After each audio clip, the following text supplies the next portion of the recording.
去年老夏的618冰箱推荐里边啊，评论区的私信讨论的大多是嵌入、配置、性价比这几个点。确实啊，好看、好用、性价比还高的冰箱，谁不想要呢？那怎样才能在今年618大促搞到这么一台冰箱呢？别急，咱们先来看看去年整体冰箱的一个市场情况。看看去年买冰箱的大伙是怎么选择的。从线上销量上来看，价格在5到6千以上的冰箱都有一定的增幅，而线下销量则是8千以上都有增幅，8千以下的趋势啊减少的明显。这么来看，整体的市场选择高价高质产品的用户啊是更多了。另一个趋势就是嵌入式冰箱的渗透率越来越高，特别是2023年，线上和线下都有较高的增幅，而嵌入式冰箱本身的价格也要比一般的冰箱高一点，成本较高。但是在大背景下，冰箱的红利空间不断压缩，大家对于性价比啊也是越来越看重。从去年的冰箱市场情况来看，咱们不难看出高品质、极致性价比、优秀的嵌入效果仍会是今年大家考虑冰箱的主要方向。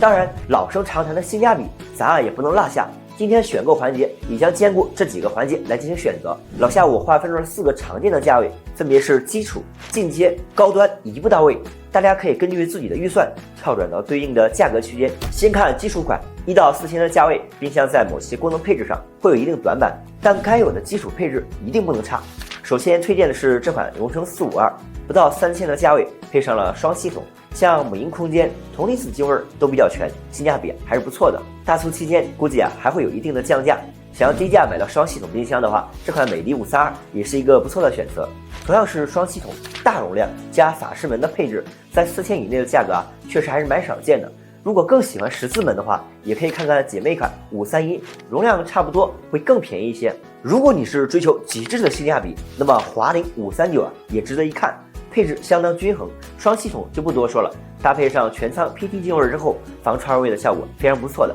加上3000内的价格，有点华凌神机那味儿了。上面提到的几款机型都是2侧散热，那么想要一台既能嵌入、性价比还高的机型的话，我比较推荐华凌的456。虽然不是双系统，但是在3000以内的价格能做到60厘米的超薄机身，0.4厘米的2侧预留和全舱 PT 净味也是很少见了，性价比很不错。基础款过完，那自然到冰箱的黄金价位4到8千的进阶款了。这个价位的冰箱一般啊都能配上各品牌数1数2的保鲜或者净味技术，性能上要更好一些。如果你不考虑做嵌入，那么美的508仍然是一款重点考虑的机型。没别的，就是配置确实能打，双系统加法式门加主动净味的配置，放到今天啊依旧能打。之前我也是测试过一轮，这网传的噪音和控温问题啊，我感觉不是很明显，就正常水准。去年还出了一个白色的版本，比灰色稍贵一点，大家按需选择就行。要是追求嵌入，那么美凌503的性价比啊是不错的，5000出头配上了双系统，59.9厘米的厚度和0.4厘米的2侧预留，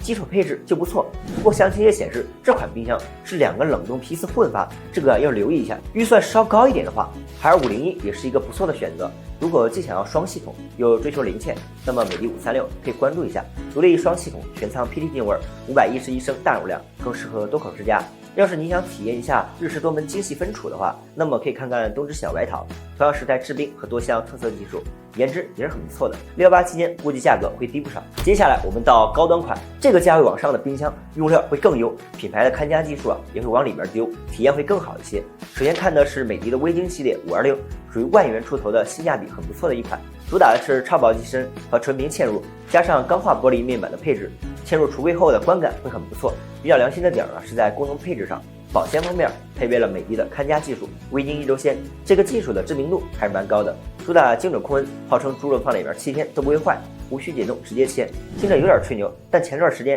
我实测过一回，确实有这个效果。厨具方面呢，比较有意思的是脉冲净化技术，号称能够穿透食材包装来为食材表面消杀细菌。像 PSC 加主动净味这些老朋友咱们就不多解释了，整体看下来确实值这个价。如果想要一台带制冰功能的双系统超薄全嵌冰箱，那么东芝549就会很适合你。东芝虽然作为日系品牌，旗下的冰箱基本上都标配了自动制冰功能，而且在保鲜方面的技术也比较突出。像这款5月新发布的白珍珠549，就是在之前450的基础上升级了双循环系统，容量升级，预留尺寸却缩短至单边2毫米。在兼具超薄嵌入的同时，冷藏冷冻2套制冷系统属性不串味，配备了东芝的雾化保鲜技术和-30摄氏度深冻凝鲜技术，果蔬和肉类的储存效果会更好一些。像主动净味、超薄全嵌这些啊就不多说了，这个价位的标配。要是想要14款，那也可以看看526的姐妹款527，除了门体不同之外，其他的配置没啥区别。不考虑嵌入的话，卡萨迪650也是不错的一款机型。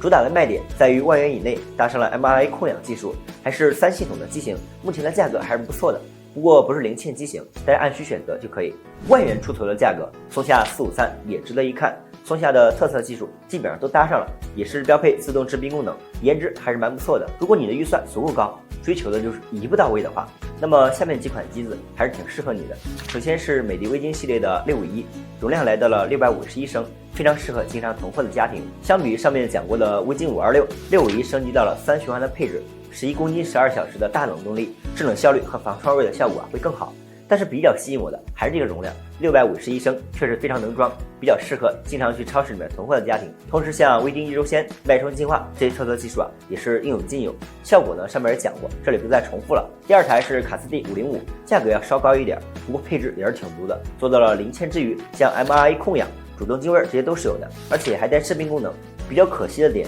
是没有配上保鲜能力更强的 MSC 保鲜，目前价格略高，可以对应的618或者是线下比价。第三款就是咱们的老朋友东芝大白桃，这款机型我在去年已经推荐过，那为啥又推荐一波？我认为如果你家里边人不多，又想要一台颜值高、分区多的冰箱的话，这款大白桃还是非常不错的。都知道日系冰箱的保鲜做得好，那大白桃也不例外。星级料理仓、雾化保鲜这些都有配，对于肉类和果蔬都有不错的保鲜效果，而且自带制冰功能，还配上了感应自动开门的设计，日常体验还是很 OK 的。要是你的预算足不高，又对东芝的保鲜技术感兴趣，那么这款黑钻石559也值得关注。我对这款机型的印象很好，主要是这颜值确实不错，黑色镜面自带高级感，内在的配置也很良心。既有速冻冰鲜这种保证海鲜肉类鲜味的控温技术，又有雾化保鲜这种有效提升果蔬储存时长的控湿技术，加上532升的大容量和优秀的嵌入设计，确实配得上一步到位这个名头，颜值和性能双双在线。咱们今年618冰箱推荐到此就结束了。